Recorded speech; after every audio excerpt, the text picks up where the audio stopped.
Olá pessoal, seja mais uma vez muito bem-vindo ao canal do escritório AGR Advogados e hoje eu quero falar com você sobre atestados médicos. Quais são os tipos de atestados médicos que precisam e que devem ser aceitos pela empresa? Mas antes, eu preciso dizer que nós falaremos sobre 3 tipos de atestados. Existe o atestado médico, existe o atestado de comparecimento e existe o atestado de acompanhamento.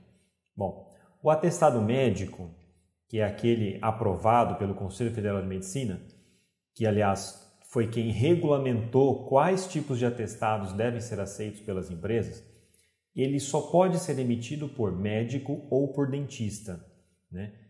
Por exemplo, se o seu empregado ou se você que está na condição de empregado está vendo esse vídeo, se você vai até um psicólogo, por exemplo, você pode até levar um atestado à empresa, mas a empresa, para fins de abonada, para fins de justificativa da sua falta, para que você não tenha descontos no seu salário, esse atestado do psicólogo, por exemplo, ele não tem valor legal.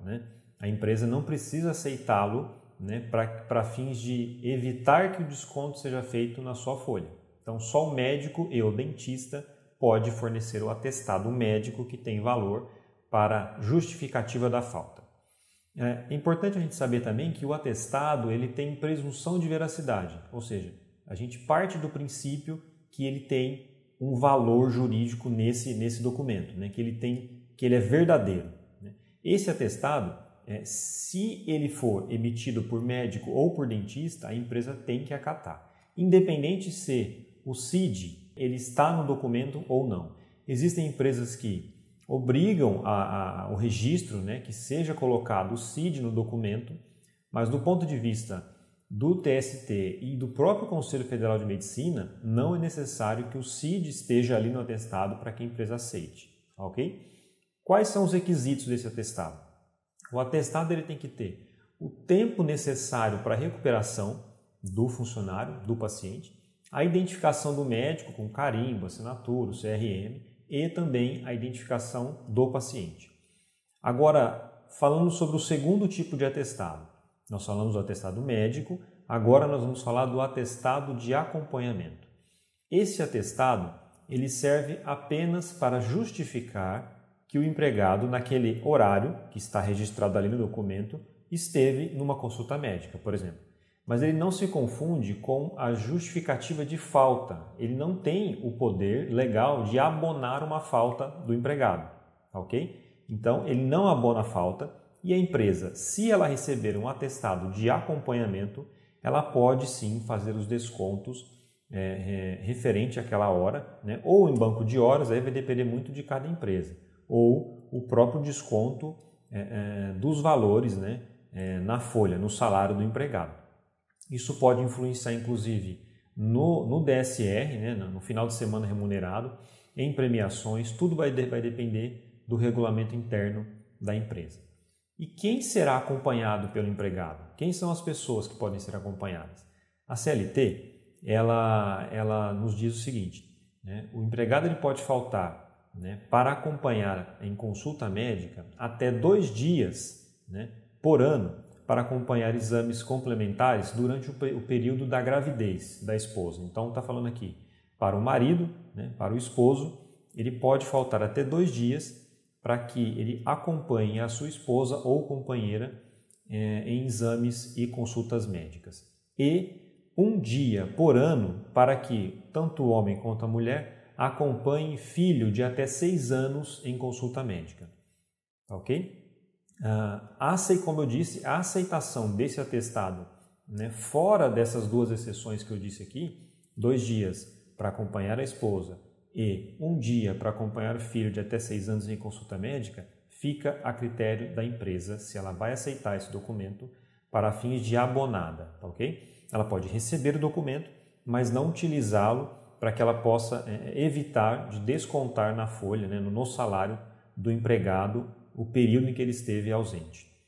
O terceiro e último atestado é o atestado de comparecimento. Nós falamos do atestado médico, do atestado de acompanhamento e agora nós vamos falar do atestado ou declaração de comparecimento, que nada mais é uma declaração que o médico ou o dentista ele fornece para a pessoa, apenas indicando que ela esteve no consultório naquele momento, né, fazendo a consulta. Esse documento ele também não tem o poder legal de justificar faltas, no sentido de evitar desconto de salário ou de banco de horas do empregado. O atestado de comparecimento ele pode ser um documento válido como justificativa perante o empregador, mas depende da vontade, ou seja, da anuência da empresa. Se a empresa quiser aceitar para fins de evitar o desconto, né, do funcionário, ela aceite.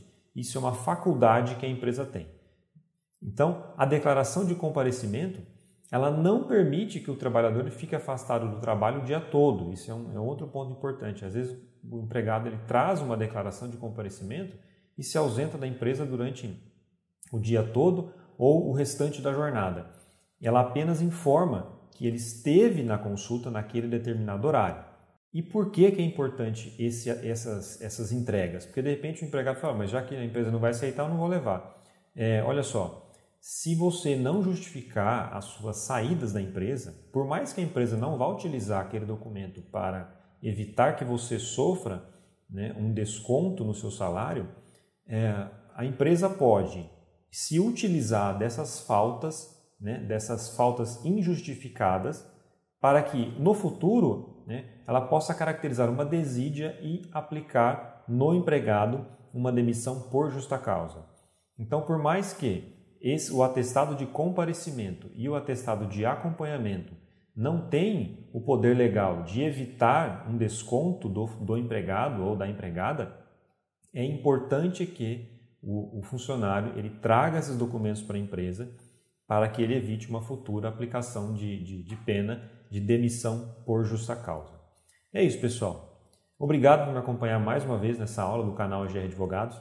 Eu espero ter contribuído em esclarecer para você que dos 3 atestados que nós falamos, do médico, do atestado de acompanhamento, do atestado de comparecimento, apenas o atestado médico precisa ser aceito pela empresa, que é aquele atestado que determina o afastamento do trabalho por motivo de uma determinada doença, né?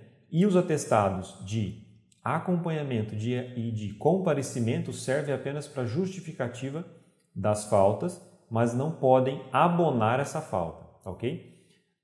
Só com relação às gestantes, né, no caso do atestado de comparecimento, esse atestado ele deve ser aceito para abonada de falta, isso está na CLT, tá? Então a gestante é a única exceção que obriga a empresa a aceitar o atestado de comparecimento para não só justificar a ausência dela, mas também para que a empresa não desconte do salário dela aquele período que ela esteve fora e não a limite, tá? Para consultas, exames, não há limite, a gestante pode se utilizar do atestado de comparecimento.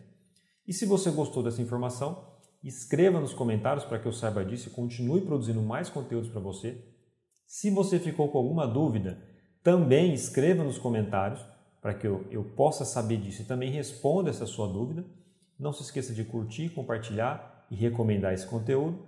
Um grande abraço e eu te vejo no próximo conteúdo.